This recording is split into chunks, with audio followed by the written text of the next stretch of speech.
Pero se van a seguir haciendo otras acciones, piqueteos, movilizaciones.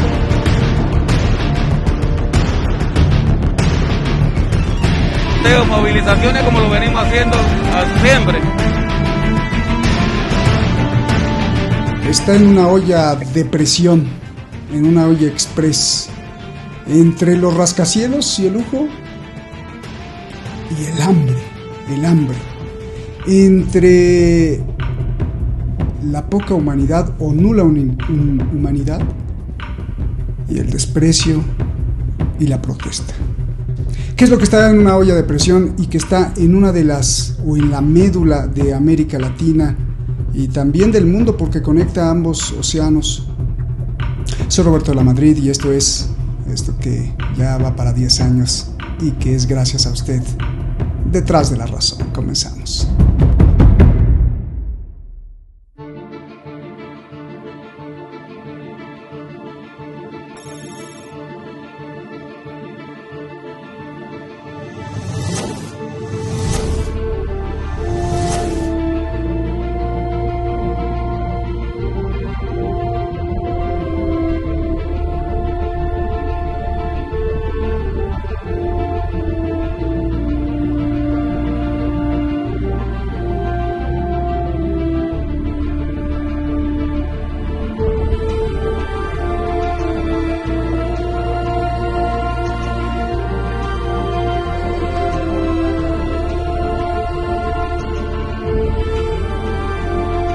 Desde hace unas semanas, la bella Panamá, la del canal, vive las llamas de la protesta y desesperación.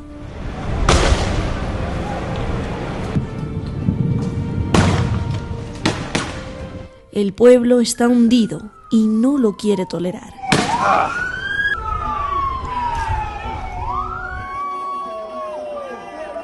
Sindicatos, albañiles, productores del campo, indígenas, maestros, trabajadores de la salud, transportistas, pescadores, han cerrado calles en todo el país.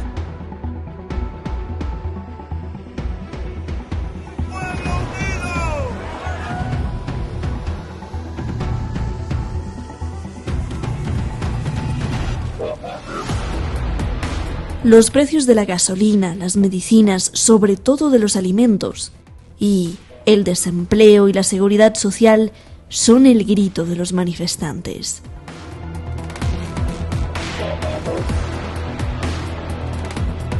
Pero la llama que más les quema es la desigualdad. Escuche lentamente. El 10% más rico se lleva más de la tercera parte de toda la riqueza del país. Una encuesta nacional establece que casi el 80% del país piensa que el reparto de recursos es injusto y que el país está saqueado y gobernado por unos cuantos.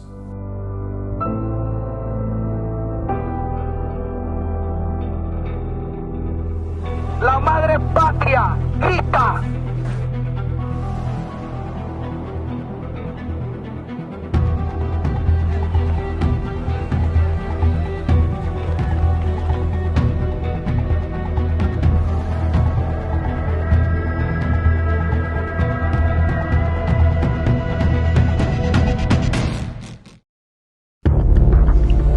Muchísimas gracias al equipo de Detrás de la Razón, muchas gracias a usted y nada más que a usted porque usted es el protagonista de este programa. Gracias siempre por toda su defensa que hace ante la censura terrible que hace el Big Tech, sobre todo YouTube, contra nosotros y contra muchos otros programas, desde luego. Hoy tenemos un programa especial, como siempre son especiales porque bueno, es gente que está muy preparado, usted lo conoce muy bien. Javier, qué gusto, Javier Martínez, que de hecho desde Madrid y desde su hub allá en Europa ha estado rastreando lo que está pasando en Panamá.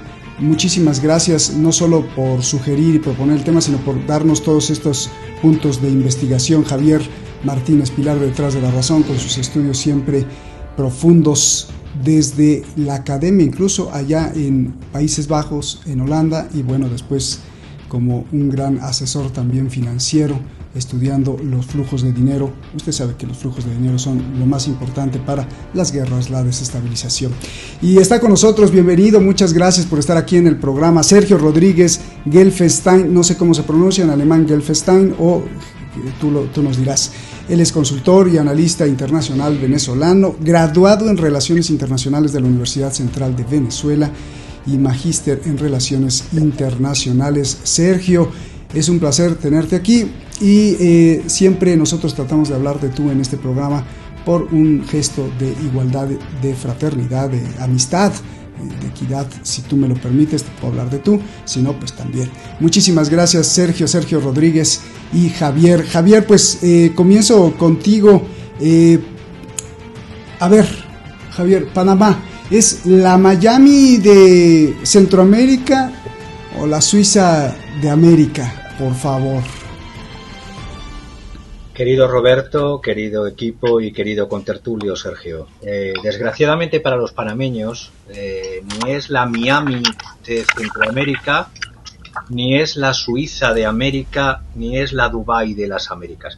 Entre otras cosas, por ejemplo, si lo comparamos con otro país como es Suiza, a nivel de paro tiene un 4%. Diríase que Panamá, según la Contraloría General, tiene solamente el 10%, pero es falso porque hay que añadirle el 50% de economía informal, es decir, esa economía en la que se explota al trabajador sin ninguna relación contractual y sin ningún control de inspecciones de trabajo, porque son trabajos que no existen en el papel.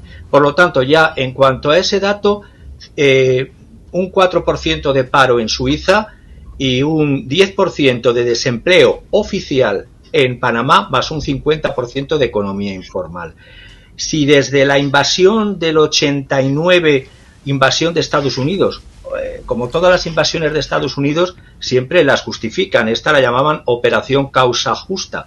Causa justa que evidentemente la Asamblea General de las Naciones Unidas condenó y que, como siempre, en los Estados Unidos tienen patente de corso para esta y cualquier invasión.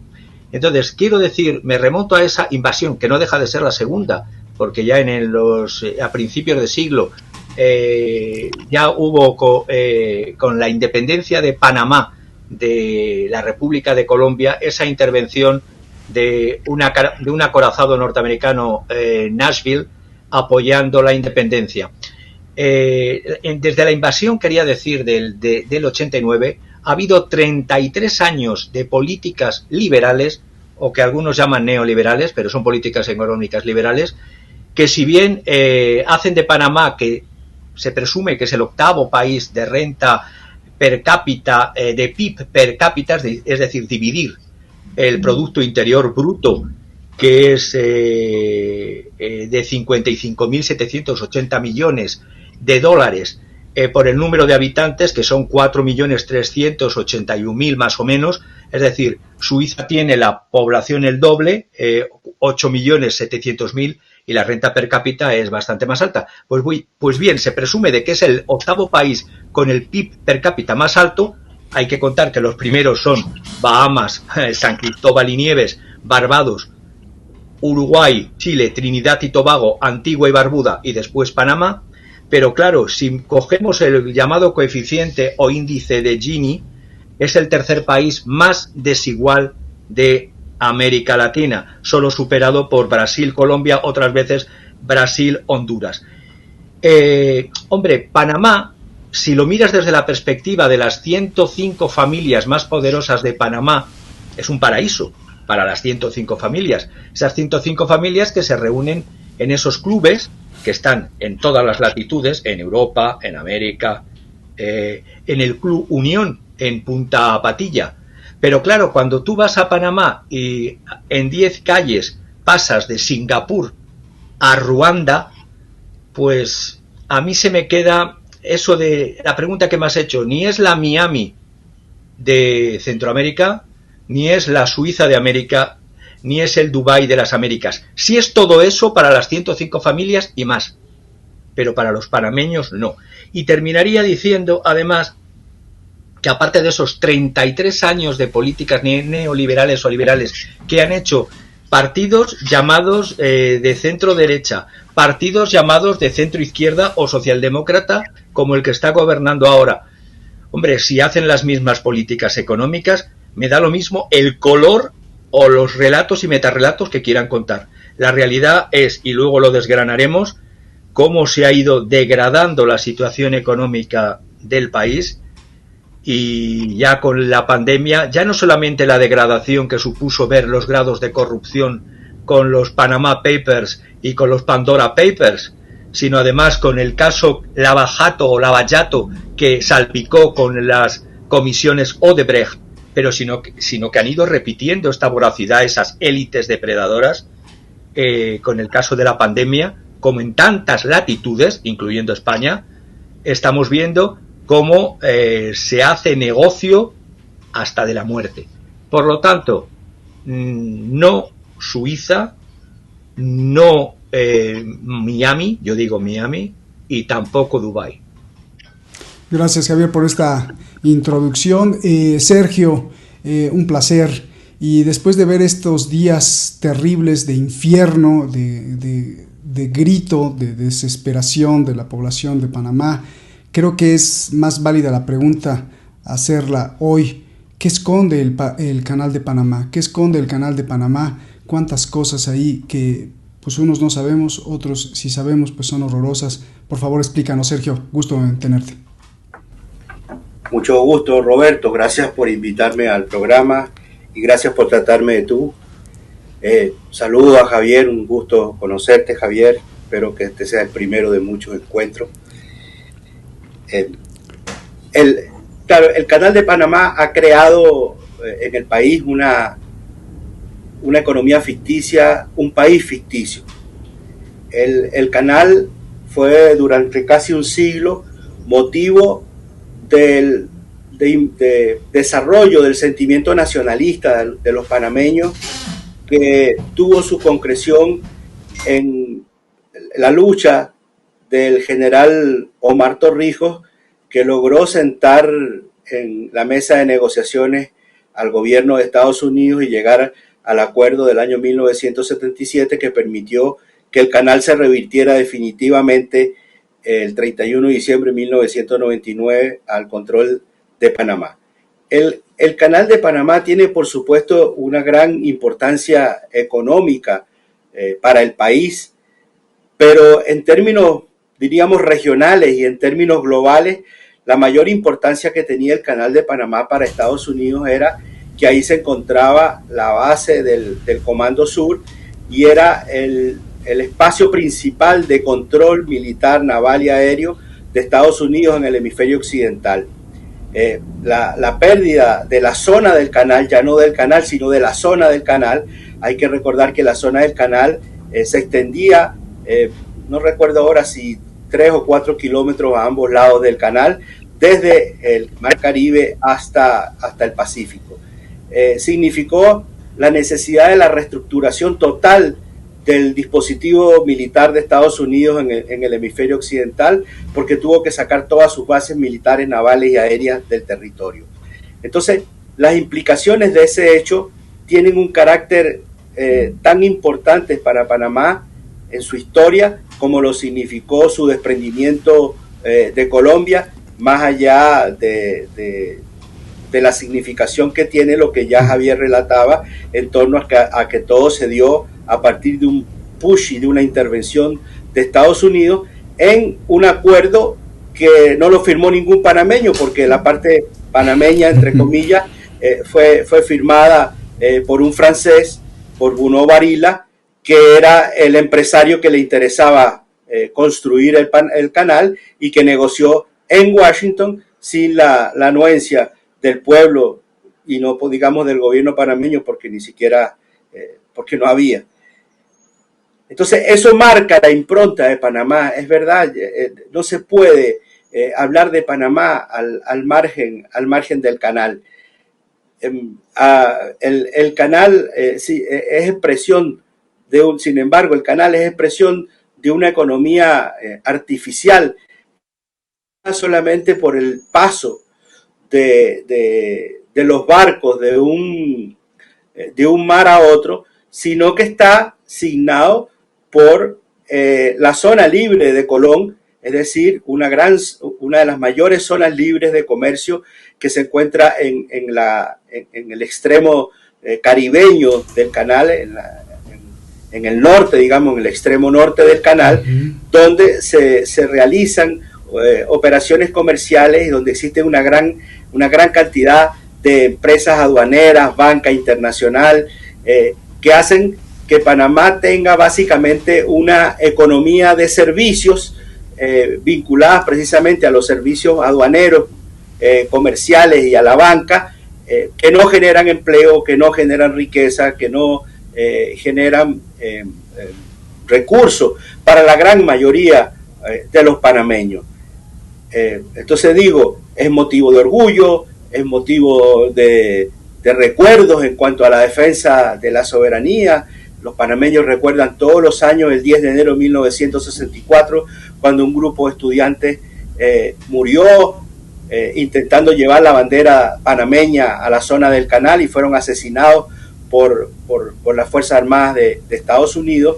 Pero en términos económicos, el ingreso que produce el canal no es un ingreso que retribuya a la economía del pueblo panameño, porque son ingresos, digo, que tienen que ver con los servicios y que están vinculados a un sector muy pequeño de la economía. Sergio, gracias. Y ahora sí iremos al fondo de la crisis. Javier, la naturaleza de la crisis o la crisis de la naturaleza en Panamá. Explícanos por qué hoy el fuego y por qué hoy cortes de carreteras y por qué hoy la gente ya no aguanta y por qué está pasando.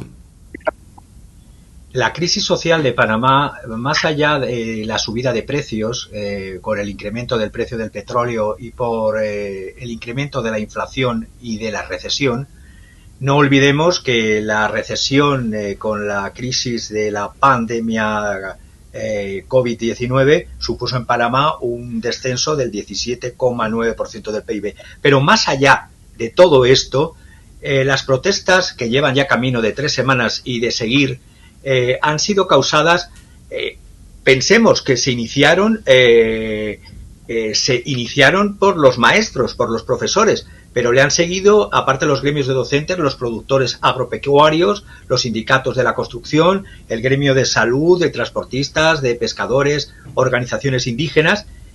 Ya se exigía en el 2019, estoy viendo aquí un estudio que me leí del CIEPS, del Centro Internacional de Estudios y Políticas Sociales de Panamá, en una encuesta que hicieron en el 2019, ya la población, y yo creo que la población tiene derecho no solo a votar y a legitimar a sus gobernantes, sino derecho de voz y voto. Ya pedían en el 2019 el 88,20% de los panameños consideraba necesaria una reforma constitucional. Además, según este estudio, el 87,5% de las personas no tienen ninguna confianza en los partidos políticos, en esos 3 partidos políticos que luego comentaré. Y luego, unido a la publicación de los Pandora Papers, anteriormente de los papeles de Panamá, a las comisiones de Lavajato, y luego los 573 casos que se han dado de corrupción en la gestión de la pandemia, pues esto hace que la crisis, para mí, y luego lo desbrozaré, son 5 crisis. Las voy a nombrar solo. Crisis de la desigualdad sería la primera. La segunda, crisis de la representatividad y de la confianza. La tercera, crisis de los sistemas de negociación colectiva. No es extraño, claro, en un país donde el 50% es economía oculta, es decir, trabajo en negro, es decir, no regulado, más un 10% de paro, el 60%, pues los sistemas de negociación colectiva fallan. Han sido 33 años de políticas exclusivamente liberales y hay un contubernio de poderes políticos con poderes económicos. La cuarta sería la crisis de honradez, así de claro. Y no voy a ser moralista, sino lo que representan las cifras en la economía del país y en la economía de las familias. Y por último, sería una crisis de los recursos públicos, porque evidentemente si aparte de pocos ingresos públicos por las reformas fiscales hay corrupción y hay además robo de estos recursos, pues evidentemente las 5 crisis explicarían que la crisis social de Panamá es una crisis del modelo. En este caso, hace días, en un programa en el que participé, hablaba de 2 conceptos que quise aunar, el de anomia, el de Durkheim, o Durkheim, si lo pronuncio a la francesa, Durkheim, y el concepto de alienación hegeliano y marxista. Aquí se dan los dos, alienación y se da anomia, y por eso se está creando Lo bueno es que la sociedad está integrándose, aunándose, sin caer en la desagregación o disgregación individualista, porque están reclamando y están manteniendo el pulso, a pesar de que las mesas de negociación parecieran oír a su propia voz y no a las voces de lo que le están planteando. Por lo tanto, hay 5 crisis en lo que llamamos la crisis de Panamá. Javier, explícame eso de anomia. Anomia es justamente, ¿cómo decirlo? Es la falta de normatividad. Es decir, cuando las personas, es decir, todos los poderes se sujetan en el mundo porque hay una aceptación por parte de los gobernados a ser gobernados. Es decir, no basta solamente con la legalidad de los procesos, sino un proceso puede ser legal porque le eliges en una votación, pero puede devenir ilegítimo, es decir, deslegitimarse, porque en la práctica de lo que dicen que iban a hacer a lo que hacen hay una incongruencia, a una incoherencia. Entonces, cuando las incoherencias y las incongruencias son reiterativas, repetitivas, y los gobernados de cualquier país, y con toda su legitimidad, en España, en el siglo XVII, se desarrolló eso que se llamó la teoría del tiranicidio, por Mariana y por parte de la escuela de los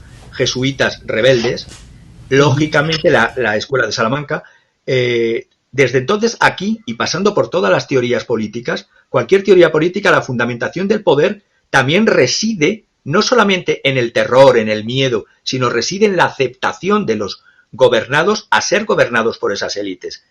Pero si las élites llegan a un grado de degeneración y a un grado de descomposición tal como lo que estamos viendo en muchas latitudes, se produce un fenómeno que es el de anomia. Ya no se aceptan no solo las leyes, se puede dar momentos de anarquía, y anarquía como anarquía, en contrario a los principios básicos, no de la anarquía política, ojo, porque hasta los anarquistas tienen unos principios, sino del concepto griego de anarquía. Y anomia, para terminar, sería la sin nomos, la sin leyes, tanto las leyes escritas como las leyes sociales, y se empiezan a deslegitimar y a cuestionar y a no aceptar. Entonces, estos fenómenos son peligrosos para las propias élites, pero pueden ser esperanzadores si crean otras circunstancias de transformación social. Muchas gracias, qué claridad, gracias Javier, siempre con tu claridad.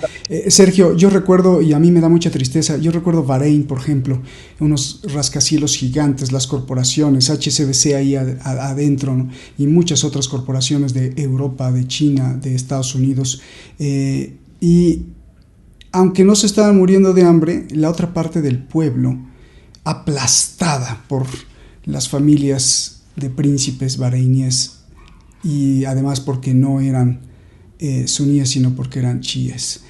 Recuerdo el Líbano, por ejemplo, la perla de Oriente Medio, le decían, algo así como la Miami de Centroamérica, ¿no? La perla de Oriente Medio, ese Líbano lleno de riqueza y lleno de glamour desde los años 70, en donde muchos de los europeos viajaban a divertirse, y fuera de las grandes urbes, o más bien fuera de los grandes centros de lujo, la miseria, y que hoy se la está cobrando, por ejemplo, en el Líbano. Y así nos podemos seguir con muchos ejemplos. Esto en mis andanzas allá en Oriente Medio, me da mucha tristeza que también pase en América Latina, y no solo en Panamá, en muchos lados, pero en Panamá precisamente, ahí los rascacielos de las torres más altas de América Latina, y el hambre.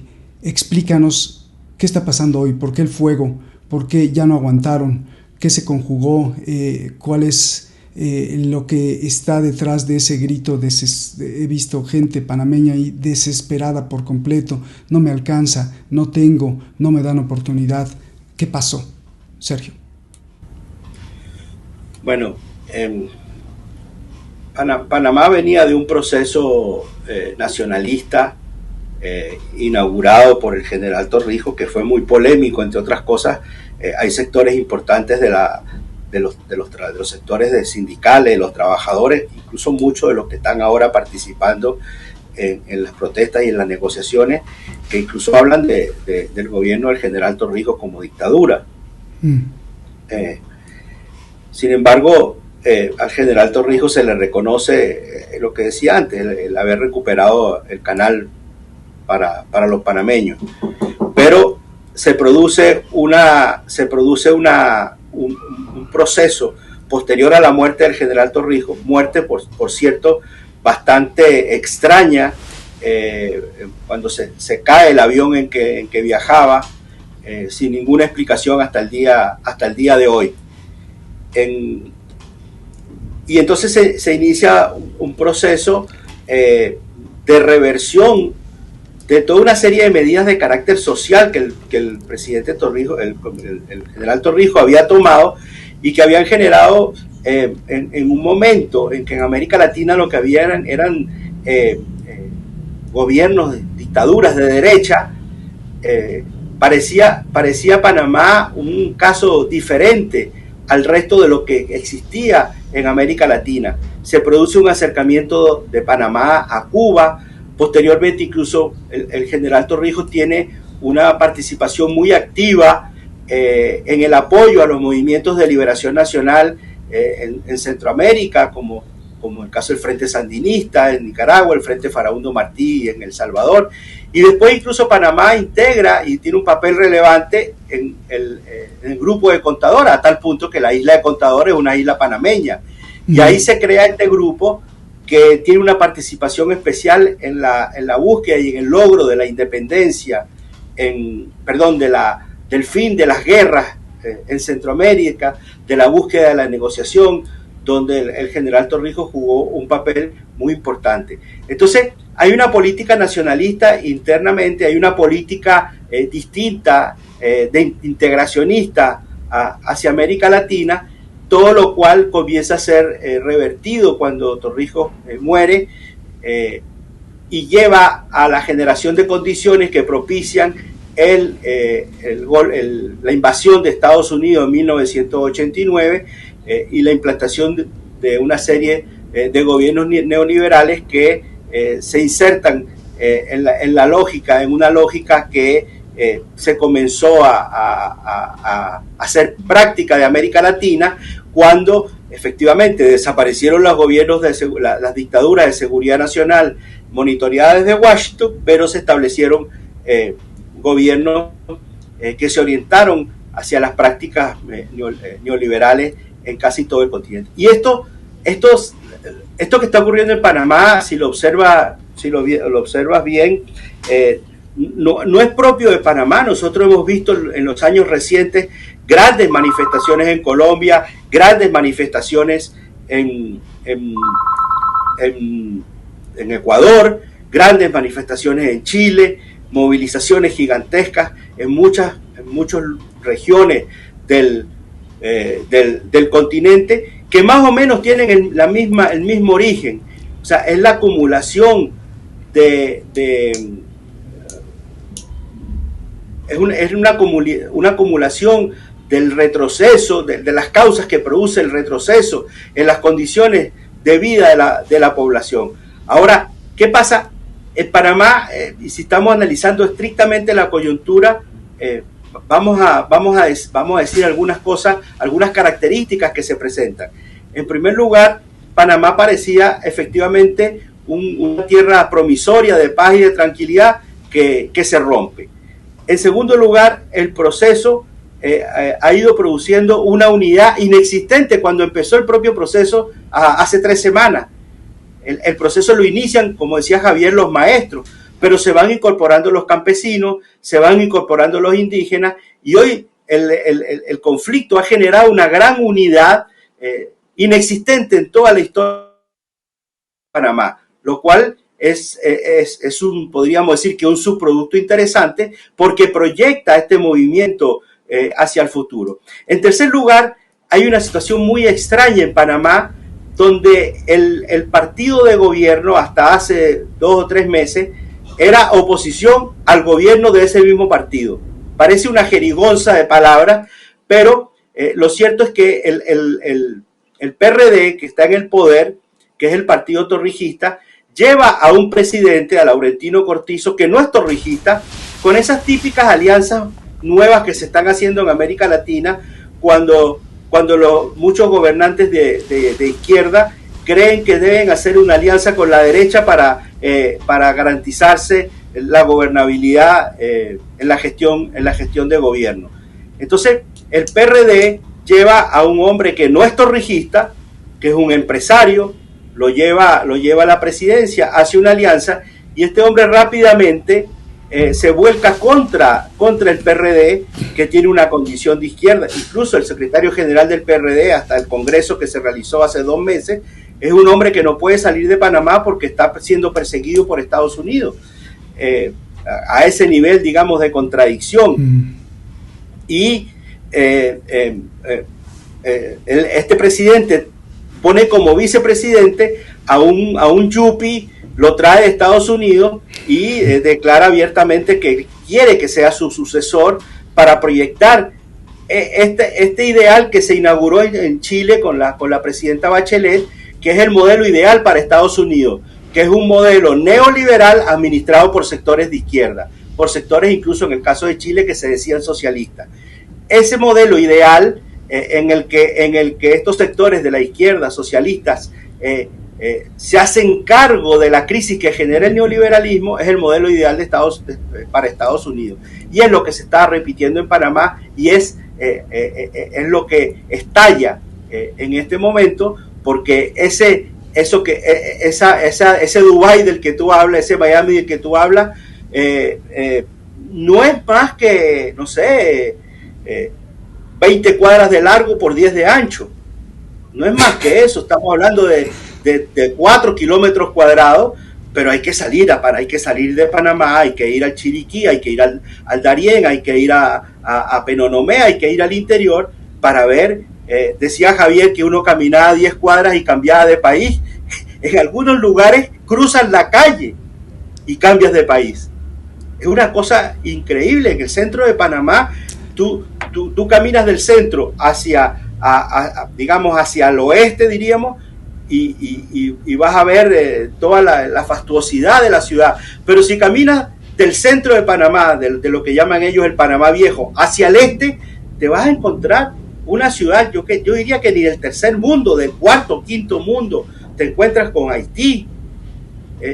Entonces, todos estos elementos, Javier aportó una serie de elementos y de estadísticas muy importantes. Todos estos elementos son los que apuntan hacia crear esta situación explosiva. Pero además, dame unos minutos más, Javier, porque quiero decir algo y con esto finalizo. Fíjate que si tú comparas este movimiento que está ocurriendo en Panamá y lo comparas con lo que ocurrió en Ecuador o en Colombia o en Chile en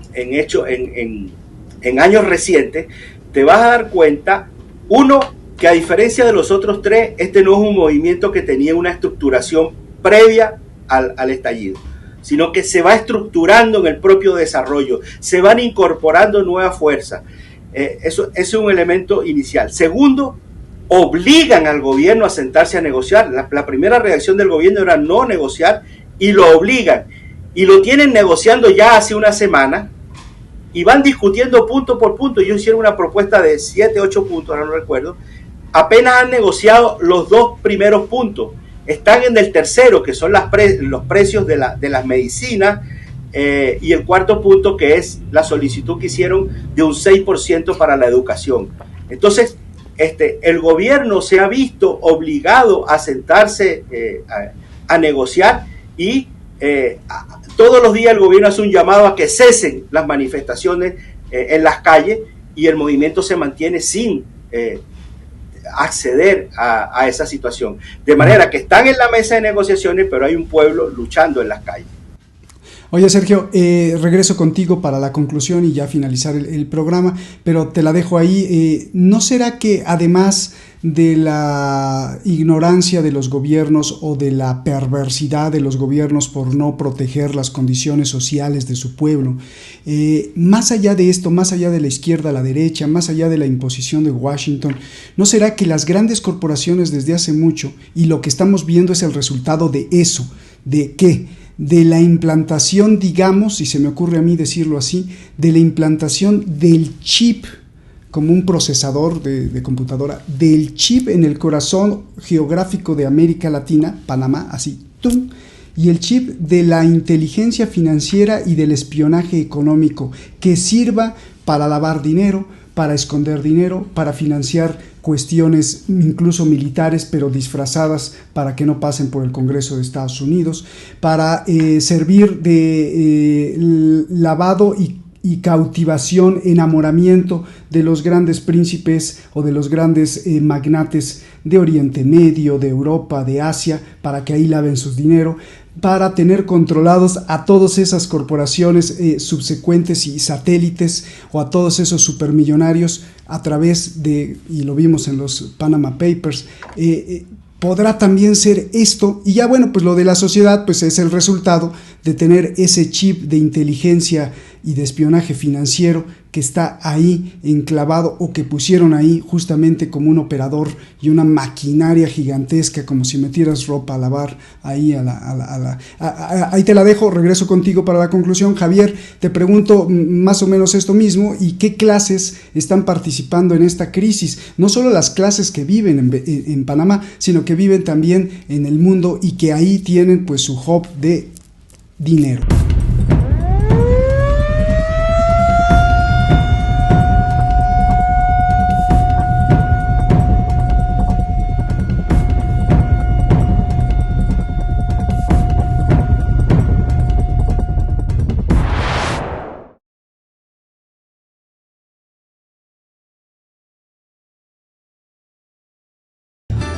Quiero pedirle, como todos los canales lo hacen y que gracias a eso podemos existir y llevar la información, que haga algo muy sencillo.